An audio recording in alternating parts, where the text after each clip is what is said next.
What's going on, New York Giants fans? Nick Falato here to discuss some cornerbacks. Look, we have draft profiles on a lot of these top guys. Devon Witherspoon, Deontay Banks, Emmanuel Forbes, Keely Ringo, a lot of these top cornerbacks, but there are plenty of guys on day 2, possibly day 3, that the New York Giants could target, and I want to get some content out there on the things that I've watched over the last several months, just some traits and who these players actually are. So here are 5 more cornerbacks to go over. Let's start with Clark Phillips III out of Utah. Not the biggest, not the fastest, but a true high processor who is a film junkie with the necessary work ethic to make greatness happen. And you see that just through how he plays zone coverage, how he trusts his eyes, how he anticipates what the offense is going to do to come away with several interceptions, because it's the player who had 6 interceptions in 2022, 14 passes defended and 9 interceptions throughout his entire career.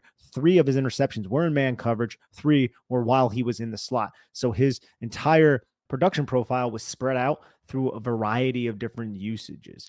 Now, Clark Phillips at 5'9", 184 pounds, this might not be a player who is going to be aligning outside like he did so many different snaps throughout the 2022 season and his college career at Utah, but I do think he's going to make a very good zone coverage cornerback in the slot, somebody who is sufficient in man coverage, but his ability to read, react, and attack make him dangerous as a zone coverage defender playing the nickel position, where we know so many offenses are employing 11 personnel. Clark Phillips III is going to help a defense.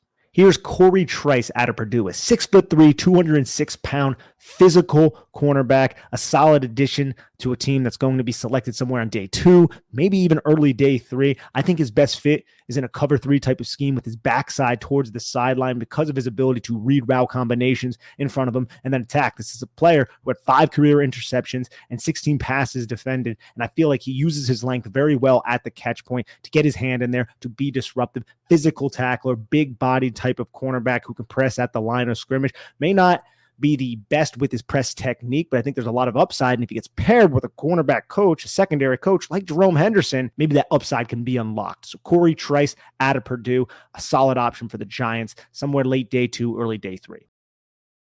I really like this kid, Cameron Mitchell out of Northwestern, 5'11", 191 pounds, a solid overall athlete, has adequate size for a cornerback if he were to play outside, but he's just pesty with solid eyes in zone and good overall man coverage ability, especially in tighter coverage. His breaks from off man, they left a little bit to be desired. I felt like his burst out of the breaks, they were a little choppy. They lacked burst, juice, speed, quickness, assign an adjective to it.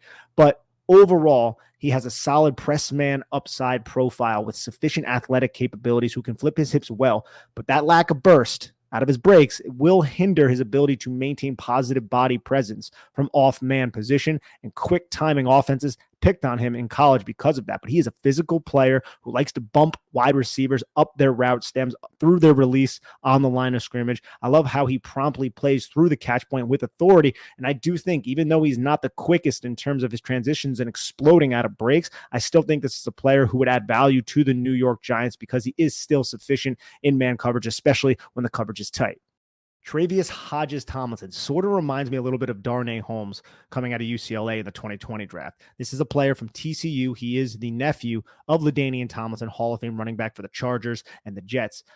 He is an absolute joy to watch. Sticky in man coverage, fluid hips, has a lot of twitch. And although he's sticky in man coverage and he stays in the hip pocket on so many different routes and his hips just open and they close, he's super physical and he grabs when he doesn't necessarily have to. Similar to Cam Smith out of South Carolina in this draft class as well. He had 14 penalties in 2022, 20 through his 4 seasons, so he was heavily penalized. In 2022, he played outside, like I said, like Darnay Holmes, sub 30-inch arms. He had 29-inch arms. He's 5'7", 178 pounds. That is a problem. That is not something that you necessarily want for your cornerback. But if a team needs a tough nickel corner with man coverage traits, athletic ability, good eyes, and zone coverage, then Hodges-Tomlinson is worthy of an investment. However, those size issues, that tendency to grab, that lack of experience playing the slot, could lead to a slower transition, but this is a ball hawk, guy with a lot of ball skills. Love his tenacity. Might not be the most impactful player in run support, but still a good overall asset who could be selected maybe even in the 4th round, similar to Mr. Darnay Holmes. Terrell Smith out of Minnesota. I love Smith's play strength, his size, his length, and I like his athletic profile, more specifically on the vertical plane. There's a slight tightness in man coverage when he is transitioning laterally, albeit I think it's sufficient enough to play in the NFL. There were times where he was in a quarter turn in zone and he was trying to straddle. And I just felt like he was a little bit off balanced in doing so. It didn't seem as natural to me. But if that was ironed out, I think we would be discussing Terrell Smith in a much more respectful manner because he's 6 foot, 204 pounds with just under 33-inch arms, long physical player, somebody who can affect your defense and run support in a positive manner. I appreciate his press ability. I think he has patient feet. He's relatively disciplined, uses that length well with the jam at the line of scrimmage, and I think he could also be an option for the New York Giants a little bit later on in the draft.